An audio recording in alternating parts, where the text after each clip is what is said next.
السلام علیکم ناظرین، سمیر غزالی میں آپ کا استقبال کرتے ہیں۔ امید کرتا ہوں کہ آپ سبھی خیریت و عافیت سے ہوں گے۔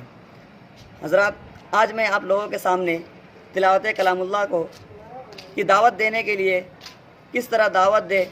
جلسہ جلوس میں، تو اس کے بارے میں بتاؤں گا۔ کل میں نے ویڈیو بنایا تھا اعلان صدارت کے بارے میں، آج میں تلاوت کلام اللہ کے بارے میں کچھ بتانا چاہتا ہوں۔ تو میں یہ کہنا چاہتا ہوں کہ ہمارے ویڈیو میں اگر آپ نئے ہیں تو ہمارے چینل کو سبسکرائب کریں اور ساتھ ہی ساتھ بیل آئیکن کو بھی کلک کریں تاکہ ہر ویڈیو کی نوٹیفیکیشن آپ تک پہنچتے رہے اور ہمارے ویڈیو کو مکمل دیکھیں، انشاءاللہ فائدہ سے خالی نہ ہوگا۔ صحرا میں جنگلوں میں بیابان میں پڑھو، صحرا میں جنگلوں میں بیابان میں پڑھو، مینار گر پڑا ہے تو کیا ہوا میدان میں پڑھو، یہ بے خبر نجومی تمہیں کیا بتائے گا، یہ بے خبر نجومی تمہیں کیا بتائے گا، کل کیا ہونے والا ہے قرآن میں پڑھو۔ بادیہ توحید کے متوالو، شمع رسالت یہ بات روز روشن کی طرح آیا ہے کہ آسمان کی رفعت و بلندی، زمین کے پروانوں پستیوں پر، دن کی روشنی رات کی تاریکیوں پر،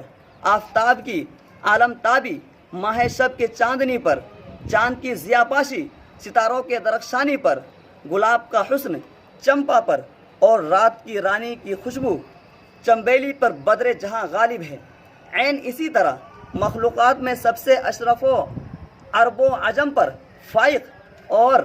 خلاصۂ کائنات تاجدار مدینہ احمد مصطفیٰ صلی اللہ علیہ وسلم کی فضیلت تمام نبیوں پر اور آپ کو عطا کیے گئے لازوال معجزہ قرآن کریم کی فضیلت تمام کلاموں پر غالب ہے۔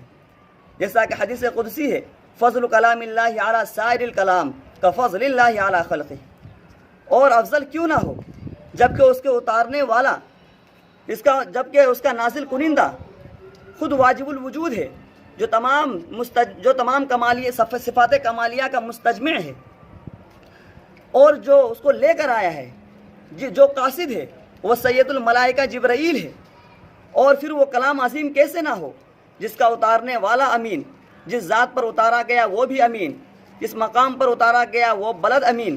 اور جس شہر پر اتارا گیا وہ شہر بھی امین، جس مہینے پر نازل کیا گیا وہ تمام مہینوں سے افضل، اور جس رات پر نازل کی گئی وہ رات تمام راتوں سے افضل۔ لہٰذا میں یہ کہنا چاہتا ہوں کہ اگر آپ تاریخ کا مطالعہ کریں تو آپ کو یہ کہنے پر مجبور ہونا پڑے گا کہ ابو بکر کو صدیق بنایا قرآن کی برکت نے، عمر کو فاروق بنایا قرآن کی برکت نے، عثمان کو ذی النورین بنایا قرآن کی برکت نے،